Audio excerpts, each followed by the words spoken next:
మరో బ్రేకింగ్ చూస్తున్నాం. టీడీపీ జనసేన బీజేపీల మధ్య ఎట్టకేలకు పొత్తు కుదిరింది.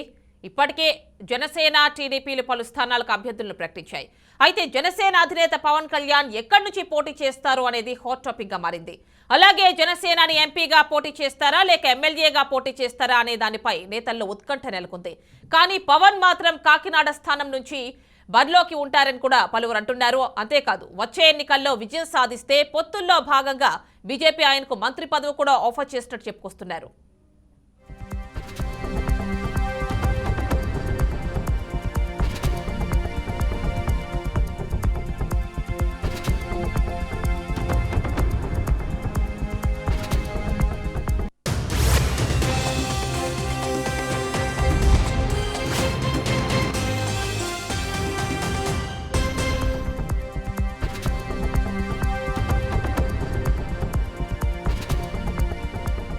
పవన్ కళ్యాణ్ ఎక్కడి నుంచి పోటీ చేస్తారనేది సంచలనంగా మారింది. ఈ క్రమంలో చాలా నియోజకవర్గాలు తెరపైకొచ్చాయి. పిఠాపురం అని ఒకసారి, తిరుపతి అని మరోసారి, గాజువాక, భీమవరం అని ఇలా రకరకాల ఊహాగానాలు సాగుతూనే ఉన్నాయి. ఇవేవి కాదని ఆయన ఇప్పుడు ఎంపీగా వెళ్లబోతున్నారని ప్రచారం జరుగుతోంది. ఈ ప్రచారానికి బలం చేకూర్చేలా పదే పదే పవన్ కళ్యాణ్ కాకినాడ లోక్సభ నియోజకవర్గం పరిధిలో పలు దఫాలుగా పర్యటించారు. ఎమ్మెల్యే అభ్యర్థులతో సమావేశమయ్యారు. కేడర్తో కూడా చర్చించారు. ఎక్కడా పోటీ విషయాన్ని ప్రస్తావించకుండానే పరిస్థితులపై పవన్ కళ్యాణ్ ఆరా తీసినట్టు చెప్పుకొస్తున్నారు. ఇక దీనిపై ఇంకా చర్చలు నడుస్తున్నాయని, పవన్ పోటీపై క్లారిటీ వస్తుందని అంటున్నారు.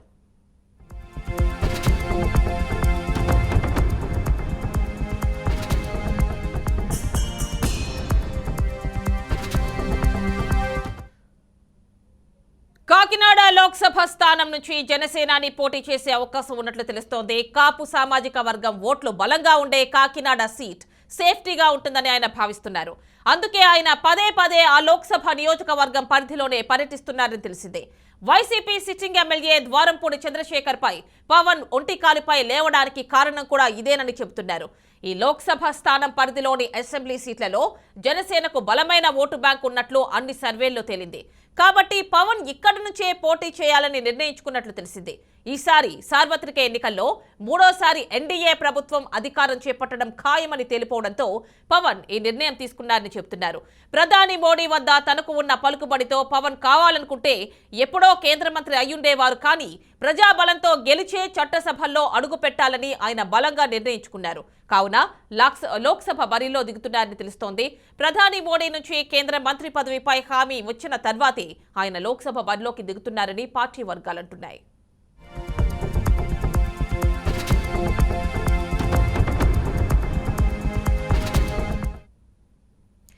ఇక ఈ అంశానికి సంబంధించి పూర్తి డీటెయిల్స్ గుంటూరు నుంచి మా కరెస్పాండెంట్ శ్రీనివాస్ అందిస్తారు.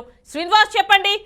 పొత్తులకి సంబంధించి ఒక క్లారిటీ వచ్చింది, సీట్లకి సంబంధించి కూడా ఒక క్లారిటీ వచ్చేసింది. ఇప్పుడు పవన్ కళ్యాణ్ ఎక్కడి నుంచి పోటీ చేస్తారు, దీనికి సంబంధించి ఒక క్లారిటీ రావాల్సి ఉంది. ఆయన అసలు ఎంపీగా పోటీ చేస్తారా, ఎమ్మెల్యేగా పోటీ చేస్తారా అనే అంశాలు కూడా తేలాల్సి ఉంది. అయితే ఎక్కువగా కాకినాడ నుంచి ఎంపీగా ఆయన పోటీ చేస్తారు అని ఎక్కువగా వినిపిస్తోంది. ఫుల్ డీటెయిల్స్ ఇవ్వండి. యామిని, ఆంధ్రప్రదేశ్ లో రాజకీయాలు శరవేగంగా మారుతున్నాయి. ప్రతినిత్యం గెలుపు మాదంటే మాది ఒకరిపై ఒకరు ఆరోపణలు చేసుకుంటున్నారు. అలానే చూస్తే ఎక్కడ పోటీ అంటే పార్టీ ప్రధాన లీడర్స్ ఎక్కడ పోటీ చేస్తారంటూ కూడా ప్రతి ఒక్కరూ చర్చించుకుంటున్నారు. ప్రధానంగా రాజకీయ పార్టీలలో జనసేన పార్టీ అధినేత పవన్ కళ్యాణ్ పై అన్ని పార్టీలు ఫోకస్ పెడతాం జరిగింది.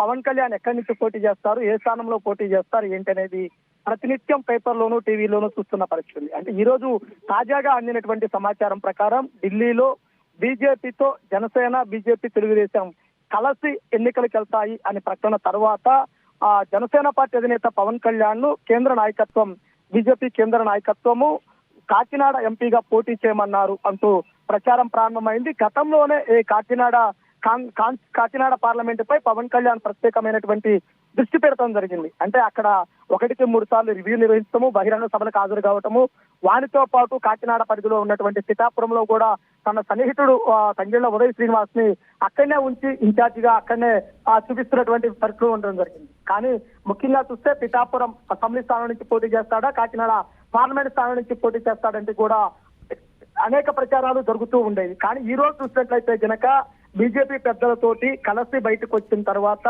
బయటకు వచ్చిన విషయం అంటే కాకినాడ ఎంపీగానే ఆ పవన్ కళ్యాణ్ ముగ్గు చూపుతున్నారు, ఎంపీగానే పోటీ చేస్తారంటూ కూడా చెబుతున్నటువంటి పరిస్థితి ఉంది. కానీ అధికారికంగా ప్రకటన రాకపోయినా కానీ కాకినాడ ప్రాంతంలో అభిమానులు కార్యకర్తలు అయితే కనుక సంబరాలు చేసుకున్నారు. కాకినాడలో ఉన్నటువంటి 7 పార్లమెంట్ పరిధిలో ఉన్నటువంటి 7 స్థానాలు కూడా కైవసం చేసుకోవడానికి అవకాశం ఎక్కువగా ఉంటుందని చెబుతున్నారు. అలానే చూసుకున్నట్లయితే గనక దీనికి సంబంధించి పవన్ కళ్యాణ్ తూర్పు గోదావరి పశ్చిమ గోదావరి మీద ప్రత్యేకమైన దృష్టి పెడతాము, అక్కడ ఆయా స్థానాలలో ఉన్నటువంటి వాళ్ళతోటి గతంలో అనేక సార్లు రివ్యూలు కూడా నిర్వహించడం జరిగింది. కానీ ఇప్పుడు కాకినాడ పార్లమెంట్ లో పవన్ కళ్యాణ్ పోటీ చేసి విజయం సాధిస్తే మూడోసారి బీజేపీ అధికారంలోకి వస్తే కనుక తప్పనిసరిగా కేంద్ర మంత్రి పదవి వరిస్తుంది అనేది ఒక అవకాశం ఉంది. అంటే కేంద్ర మంత్రి పదవి పైన తప్పనిసరిగా క్లారిటీ వచ్చిన తర్వాతనే ఎంపీగా ముగ్గు చూపుతున్నారంటూ కూడా సమాచారం ఉండటం జరిగింది. అటు ఆంధ్రప్రదేశ్ లో రానున్న ఎన్నికల్లో 24 అసెంబ్లీ స్థానాలకు పోటీ చేస్తున్న జనసేన పార్టీ 3 పార్లమెంట్ స్థానాలు అనుకున్నారు. 3 కాకుండా ఇప్పుడు బీజేపీ కూడా కలవటంతో 2 అంటున్నారు. అంటే 2 మచిలీపట్నం, కాకినాడలో ఇప్పుడు పవన్ కళ్యాణ్ పోటీ చేయడం ద్వారా తూర్పు గోదావరిలో విజయదుంది మోగించడానికి అవకాశం ఉంటుంది. అలానే ద్వారపూడి చంద్రశేఖర్ రెడ్డి ఎవరైతే ఉన్నారో కాకినాడ ఎమ్మెల్యే, గతంలో పవన్ కళ్యాణ్ పై ఒంటికాల మీద ఇచ్చినటువంటి ఆయన ఎవరైతే ఉన్నారో ఆయన ఓటమే లక్ష్యంగా కూడా పావులు కలుగుతున్నారు. అలానే చూసుకున్నట్లయితే కాకినాడ పరిధిలో కన్నబాబు కూడా, మాజీ మంత్రి కన్నబాబు మీద కూడా గతంలో పవన్ కళ్యాణ్ అనేక వ్యాఖ్యలు చేయడం జరిగింది. ఇవన్నింటినీ చూస్తే కనుక పవన్ కళ్యాణ్ తప్పనిసరిగా కాకినాడ పార్లమెంట్ నుంచే పోటీ చేస్తారని జనసేన వర్గాలు అయితే చెబుతున్నాయి. Right, thank you Tilak.